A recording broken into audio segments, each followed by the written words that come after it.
Hello and welcome to Forgotten Temples yet again. I am today at Daun, Troung, and if you look, I think you can see there's a hint of it just there. Not a big temple, but it's certainly different because my goodness, this is a tough one to get in and out of.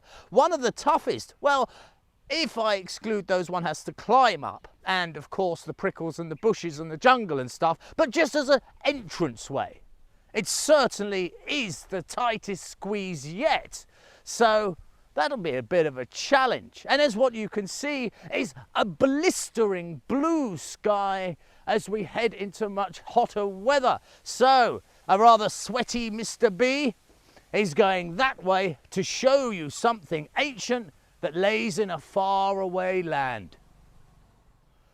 So here he is, Daun, Troung, and what a lovely setting. The birds are twittering away, and have a look at that crystal blue sky. I'm filming this in March, and it's heating up some here in Cambodia. Now what we see here, there's a room here which is full of mud, but here is some outline wall, and there's more masonry here. Now for one of these smaller temples that's out of the way, shall we say, he has quite an impressive footprint, and in his heyday he must have been something that was very much worshipped and a place of great importance. But alas, now look at him, hidden away amongst all this shrubbery and very much neglected. And that is something I will never understand, because they literally spend tens and tens of millions on new pagodas. I see them being built absolutely everywhere, and I mean everywhere I go. Whereas these charmers, well, they're just neglected, and that is beyond my comprehension. Right, let's mosey on round to the side here, because what I want to show you is a naga, and that is some lovely snakes. I don't have a problem with snakes, and unfortunately, do you know what? I've never met a venomous one here. I've met loads of snakes, obviously, but it's the usual, you know, run-of-the-mill snakes. Now then, I have to be very careful coming through here, because the bush that's actually below me is very much like it's made of fishing hooks. It is horrendous. Now then, can you see them? Have a look at this. It is absolutely gorgeous. Isn't that something? You see all those snakes' heads, and if I get a bit closer, you could see their teeth. Look at that. I mean, that is a fine piece of ancient art, and one that hasn't gone off underneath a looter's arm. So a rare delight and something of incredible beauty. At the front we are, and this is the entranceway. We must always remember, you know, the people that built this with their blood, sweat and tears. And let's just have a quick look here. You see this detailing? Have I put my finger there? These little parallel lines that go through. I mean, that's an enormous amount of work. And what is this that greets us? Well, we have two more sculptures. Now this is a person, I would guess, they've got the head here, you see, and the arms here. And with this, I feel that could be, well, it's a priest or a lady or something, I couldn't say. But over here, we have something that's much more defined. Look at that lovely big hooked beak. That looks to me like some sort of mythical bird sort of animal. But another fantastic piece of art at this wonderful temple. Now this doorway is incredibly small, so you're going to have to go in front of me, and I promise I won't look up your skirt. I'm of course speaking to the gentleman when I say that. And this is it, isn't it? It's a bit Howard Carter at the pyramids of Giza, when you stick your head through a gap like this for the first time and you have a look inside and you think, ooh, look at this. I mean, this is what it's all about. Now then, golly go-go, you wouldn't believe how tight that is. Ow, ow, ow. Oh, gosh. Okay, hold on. Stick with me. Oh, happy punters. Oh, golly go-go. Hold on. I'm stuck. There we go. Ow. All my knees. Right. There's no cushions, you know. Right, hold on. I'm completely... There we go. Hold on.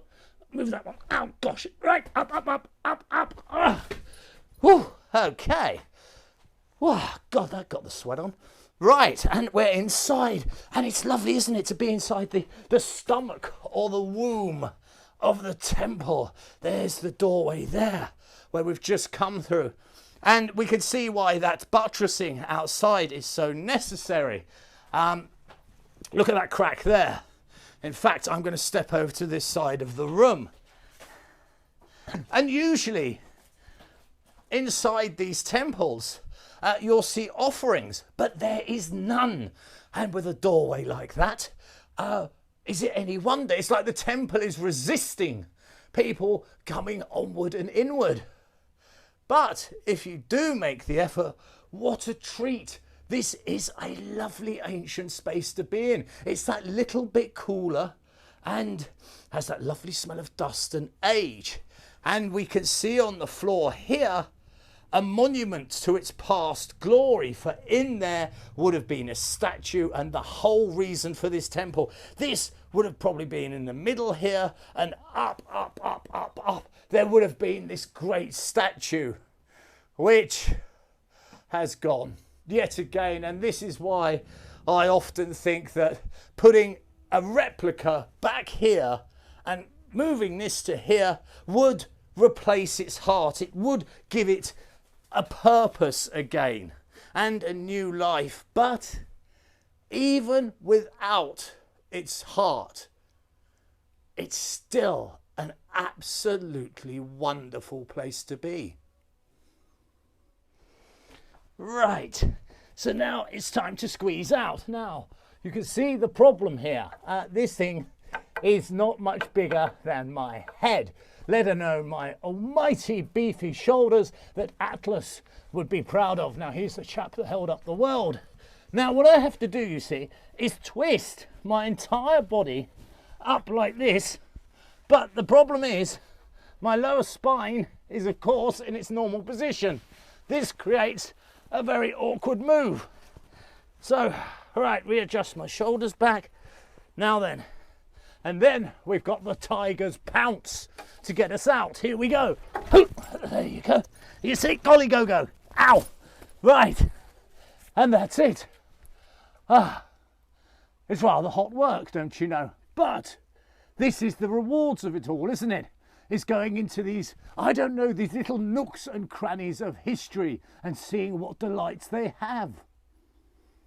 So there you go. There's dear old Daun Troung, and he's a smaller one, but for his age and everything, he's rather complete. And we did get to see those fantastic snake carvings and that tiny little secret sort of room that I'm sure, apart from the local kids, nobody much goes into.